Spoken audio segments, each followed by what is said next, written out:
Kerry Phipps here, connecting with confidence. And today I'm connecting again with Julie Woods as we continue this beautiful theme of adapting to extraordinary change. Not just a beautiful theme, but a really important theme. So welcome back, Julie. Thank you, Kerry. Lovely to be here again. Oh, well, of course. I loved the last episode. I've loved every one of these episodes. And if you haven't heard the last episode, which is about laughing at yourself, then please go back and listen to that one.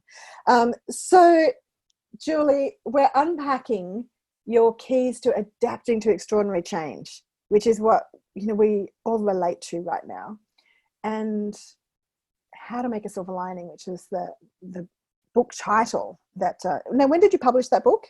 How to 2009. 2009, beautiful. And now you've just published Why Not?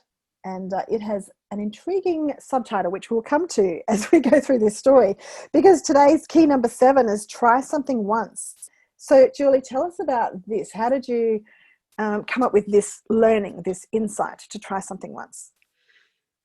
We touched on this in our first podcast, Kerry, with Ask for Help, and was really came about from me being asked to go cross-country skiing, saying no, realising that I wasn't going to make a very good blind person if I turned down opportunities that came my way. So I decided at that moment I would say why not to opportunities that did come along. And it's been something that's been very powerful for me in my life, a huge learning, and has transformed the way I've done things and has created many amazing opportunities for me. You talked about the byline of my book, Why Not? And it is what a blind woman said to, do you want to referee a game of nude touch rugby? And more.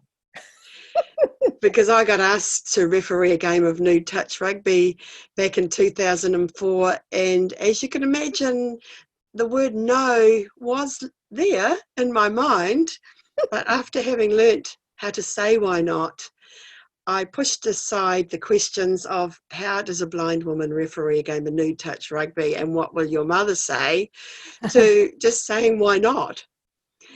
And I went out to the beach the next day where the game was to play and refereed my first game of nude touch rugby between the Nude Blacks and England, which is a precursor to all test matches here in Dunedin. Wow. So it was... I feel like we need to just pause for a moment and go, really?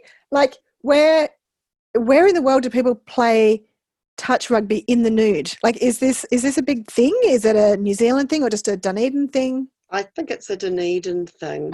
Okay, so it's a local... Dunedin's a student city. Okay. So we have lots of kind of pranky things often like this that go on. Okay. And it was a community event that Ralph Davies, a local tourist operator, put on to create some excitement around the rugby tests later that night. So the players were naked, but for a hat on their head. They got dressed in the unchanging room and they played touch rugby, and I was the referee and I blew my whistle. We had a fully clothed streaker who came onto the field. But luckily there was a policeman on duty that day who was wearing nothing but his helmet. He came on and arrested the fully clothed streaker. And as the game progressed, the crowd started to boo, and as I blew the whistle against the Nude Blacks, they didn't like my calls, so they would start calling out, boo, what are you, blind or something, ref? Wow, so that's a day that you definitely took that skill of being able to laugh at yourself that we discussed in the last episode. Well, that's right. But I think the big thing is, Kerry, that we get stuck in the house and how am I going to do that?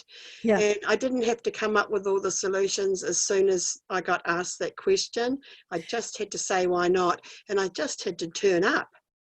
Yeah. And the rest unfolded. Yeah. Well, I got support in blowing the whistle, making the yep. right calls. But when Yeah. you're playing a game like that, it's all about theatre, so there really are no wrong calls anyway. Okay. And it was a huge amount of fun. So just so pleased that I could park my no and Yeah. say why not and try it once. If I didn't Yeah. like it, I didn't have to do it again. But in this case, I actually refereed 2 more games in 2011 and 2014. Wow. You know, Julie, I think if the question was asked of me, I might say, if I was going to adopt your philosophy and say, why not? I would say, and can I please be blindfolded?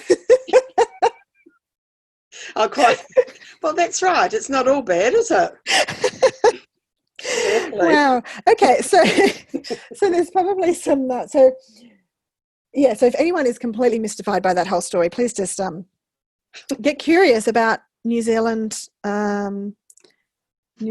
culture and humor. So I think that's really cool. You know, and I think I know of skydivers doing nude skydiving.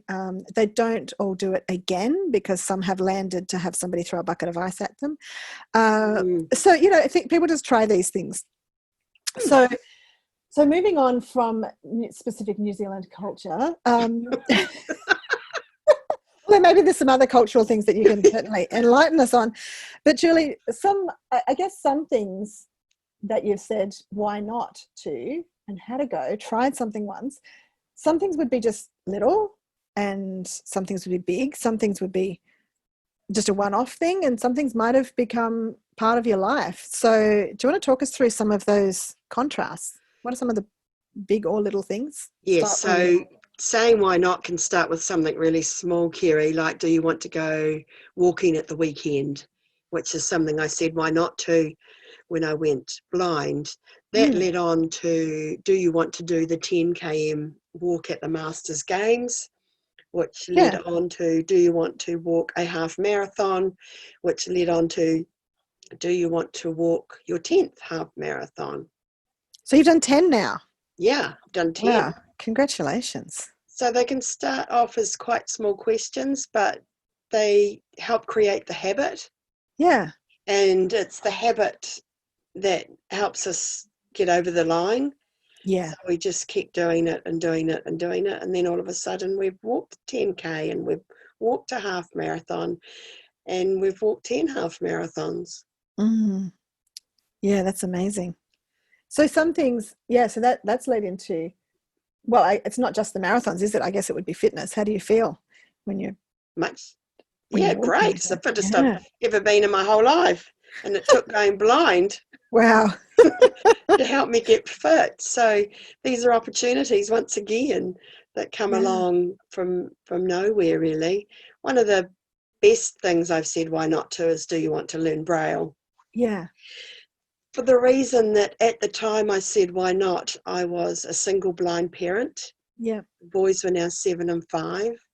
We were on our own, the three of us. And I was tired of the negativity that had surrounded my life up until that moment. And I wanted to do something positive. Saying why not to do you want to learn Braille gave me the opportunity to learn something new and to stretch myself. And it gave me a goal. It became my new goal, Kerry. Yeah. Which was to learn to read with my fingers. Mm. That was really exciting. And I fell in love with Braille. I went on to sit and pass my Braille proficiency certificate, worked at the Blind Foundation as their Braille awareness consultant, Yeah. then went on to go to Paris for Louis Braille's 200th birthday. And of course, now I have my dream to write 1 million names in Braille. That one Wow. question of do you want to learn Braille has led on to that whole progression of me now writing 1 million names in Braille. And that's a progression that as you shared that, I just went goosebumped from head to foot. You know, it's really quite incredible. The doors that can open, the opportunities that open up when you decide to try something. And you don't know until you try it. You learn from doing. I always remember my elder son, Zach, coming to me and saying, I'm thinking of doing Mandarin, philosophy and maths at university, Mum. What do you think? Wow. And I'm thinking, well, the maths might be useful. I didn't say that. I said, try it, Zach. The only way you're going to find out is by doing the courses. Yeah. And of course, he dropped out of the maths Okay. and absolutely fell in love with the Mandarin and the philosophy. Wow. So, few things there. What do I know as mother? Yeah. But secondly, and more importantly, that you learn by doing. And that's what the why not thing is all about. Trying something once. Yeah. Yeah. So you've not only helped yourself in moving forward, but and I'm sure Zach's not the only one who would say that you helped them think things through and have a go at things that now could have completely changed their story. I always wanted them to be the author of their own life, Kerry, and Yeah. not me. So I hope that, because sometimes it's easy as a parent to think things and to express your opinion, but I don't always think that's wise. Yeah. I think it's good for them to follow their own heart and their own ambitions. Yeah. Yeah. Something that I was thinking about as you were sharing was, that when you're saying, why not? And you're trying something once, there's a sense of being unattached to the outcome because Yes. you'll try it, see if you like it.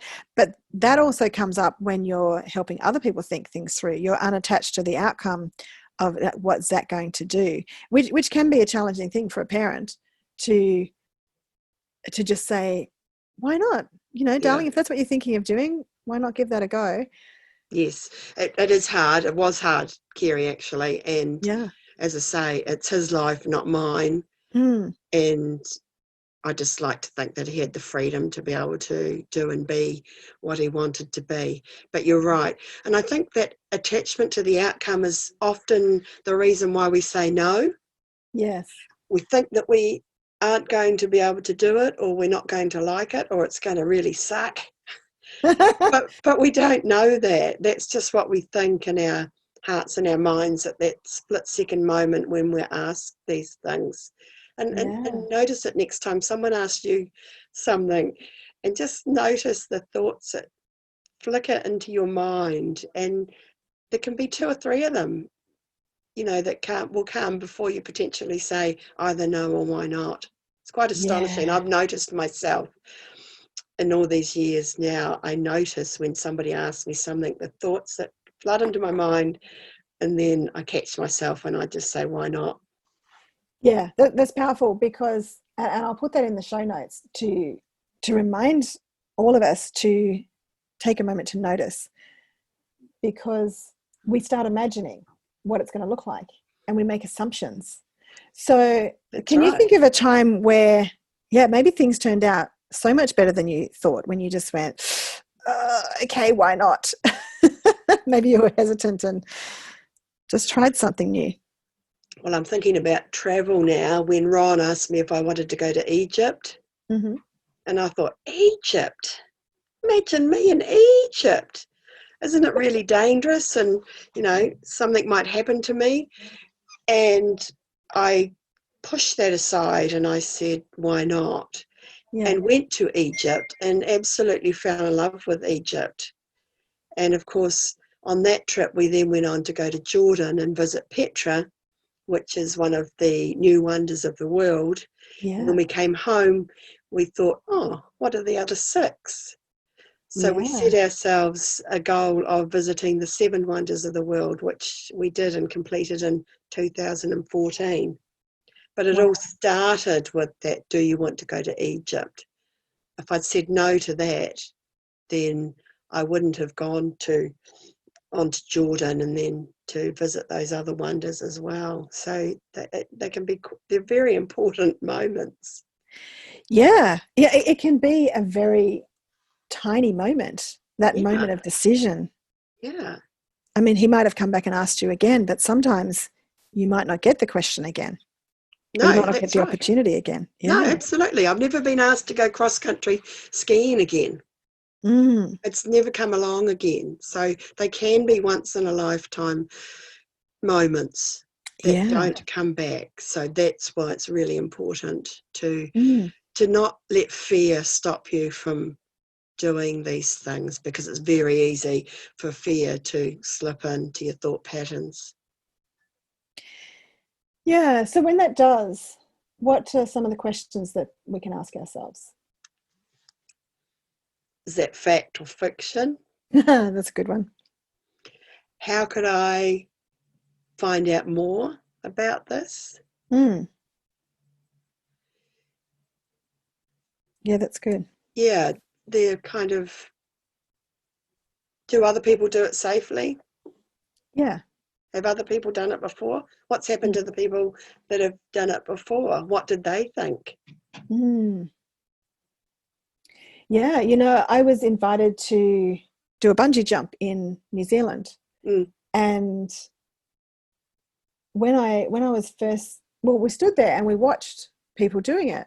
And I was just thinking through the fears that people have expressed, detached retinas and Yeah. back issues and everything. Yeah. But as I watched, I saw what a gentle kind of bounce, I guess it was, at the end. And it was the middle of winter, and so I didn't want to get wet.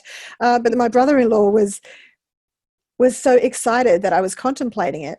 And coming from a family of skydivers also, bungee jumping was something that had just been, pushed aside as like, why would you do that? Skydiving's better value, you're Mm. falling for longer, just all of these different reasons. Mm. And yeah, so I just hadn't contemplated it. But as I stood there and I just took in the beautiful scenery, and then my brother-in-law says, like, you've really got to try it. I'll pay half. And it's like, okay, who can say no to a good sale or a bargain? It's like, so that possibly brought up my why not. He certainly took away a barrier to doing it. That's right. But as I watched the videos, I watched it happening in front of me, and I talked to the staff and, told them about, my back was just really just tight from sitting in a dental chair, well, in the nurse's chair, bending over all the time and getting tighter and tighter. But, it was actually so liberating. And I did it again 6 months later when I was back in New Zealand. And it's something that, I just would have not tried because of assumptions, because of the conversations of other people. And and I was really glad to have done that. And I can hand on heart say that the best moments in my life have been my why not moments. That's beautiful. And so can I just ask for a little sneak peek into the book? I mean, you've shared the the nude touch rugby game. Yes. Are there any other stories that you'd like to give us a little taste of?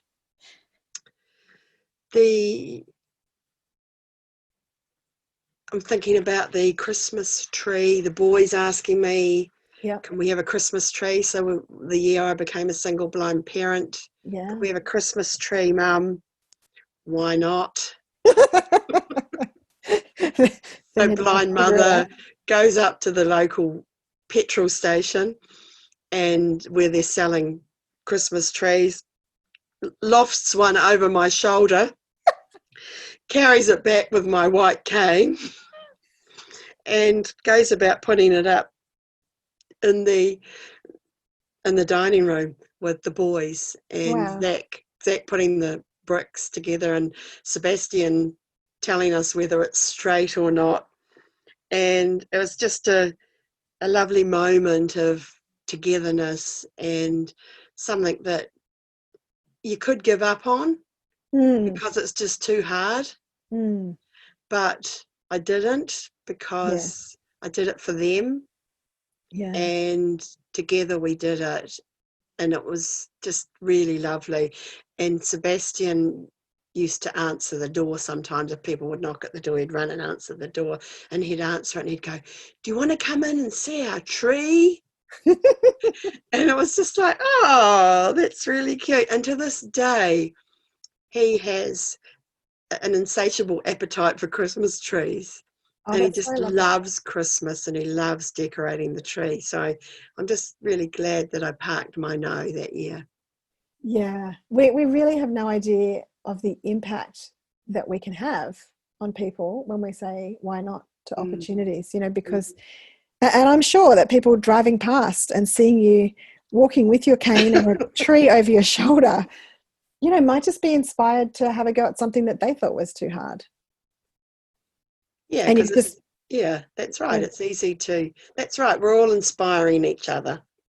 yes, often in ways that we just don't see, whether we have vision or not. We don't see what other people see, and and we don't know what is significant to other people. So yeah, saying yes and trying something once really can have a beautiful impact. And you're building memories with your family there, and that's really quite precious. And I think now is a time where people are spending more time with their families. And I think sometimes when you get busy as a parent and you're dealing with all these big things going on in the world, an ask from a child can feel like a little inconvenience, or you don't know the significance of it, but by just being completely present to them for a moment and just going, why not, let's do something silly. And I wrote about that in Do Talk to Strangers, actually. Might have been in the chapter about choosing joy, but it actually was choosing silliness, which I didn't do silly. I was just a bit too composed, and kids are so good for us because they do help us to chill out and have fun and have some powerful insights.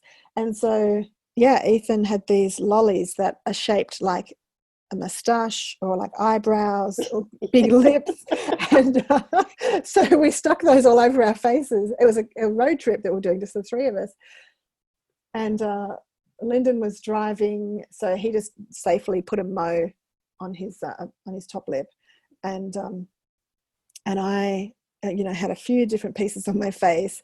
Ethan's leaning forward from the back seat with his face done up with lollies, and I took a selfie. And it was not until later that Ethan was writing at school about his favorite holiday memory or something, and he wrote about that, and I just thought, wow, I'm so glad I didn't crush that little idea, because it was his favorite family memory. And I just went, wow, sometimes we just need to say, okay, why not? And not take ourselves so seriously. And again, listen to last episode if you missed that one, about not taking ourselves too seriously. So thank you, Julie, for this encouragement to try something once. Well, my pleasure, Kerry. And they really do. Those why not moments do create great memories. So good luck, everybody. And we look forward to hearing their why not stories, don't we, Kerry? Yes. Yeah. Please share them on our social media. Send Julie a message through her website. Julie at thatblindwoman.co.nz. You can email me. Yeah, I've got that in the show notes. So people will find you, Julie. I'm sending everybody your way. There's much more inspiration on your site to find. And then we will move to our next episode about telling your story. And Julie, you've been telling your story wonderfully through these podcasts and through both of your books and the work that you're doing. So I'm really looking forward to that too. So friends listening, I hope that you will join us for the next episode, and please go back and check out the others if you haven't heard them yet. Have a great day. Bye.